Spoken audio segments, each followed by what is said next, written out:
Hey, this is Ben Regensburg with Passion for Christ Ministries. I started this ministry about 6 years ago just because I was passionate about two things. Passionate about youth and passionate about Jesus Christ. And as a former youth pastor, I know teens are at that age where they're not quite adults, but they're not still kids, and they're trying to decide and make decisions, and the world is trying to get them to compromise, and the world is trying to teach them to live for themselves and to get all they can out of life. And I know that voice of the devil can come in so subtly and pull them away. And so I started this ministry where I could travel around just speaking to youth and sharing with them about the love of Christ and challenging them to take a stand for God.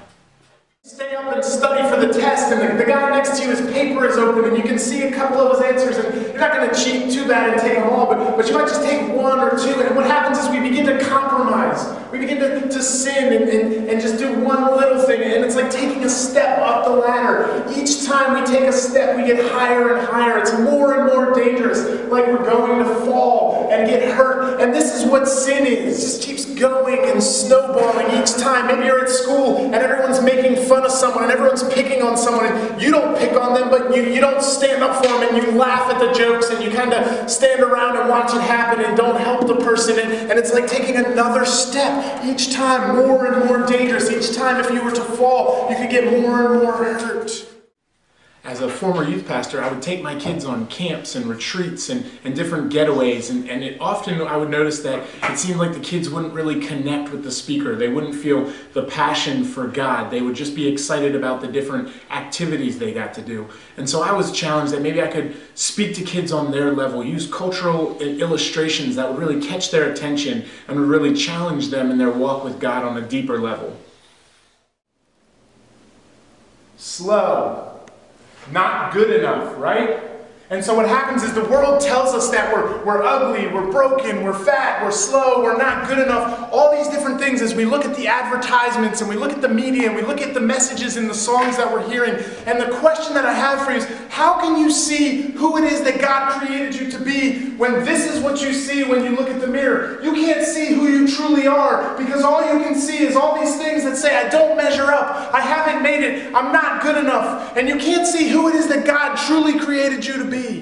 And God says, I knit you together in your mother's womb. Before you were even a thought in your parents' head, God thought you up, and He uniquely and creatively designed each and every one of us. Some of us more athletic and strong, and we can play music, and some of us He created with artistic skills, and we can draw, and some of us are outgoing and could get up here and speak in front of everyone, and some of us are shy, but He created each of us differently. He uniquely designed us. The Bible says you were created in the image of God. And when you can see that you were the only thing that God formed out of the ground with His hands and breathed His life into, and when you can see yourself that way, what happens is this stuff just starts to fade away. It starts to just fall. And for the first time in your life, when you look in the mirror, you can say, man, I see exactly who God created me to be. I've been praying for your kids. I may not know them by name. I've obviously never met them, but before I speak, I pray and just ask God that He would use me in a new way to challenge these kids, maybe to live differently in a world that teaches them to live for themselves. And so I've been praying, and I'm excited to meet you and your group and to really be able to challenge you to live for God the way He's called us to live for Him.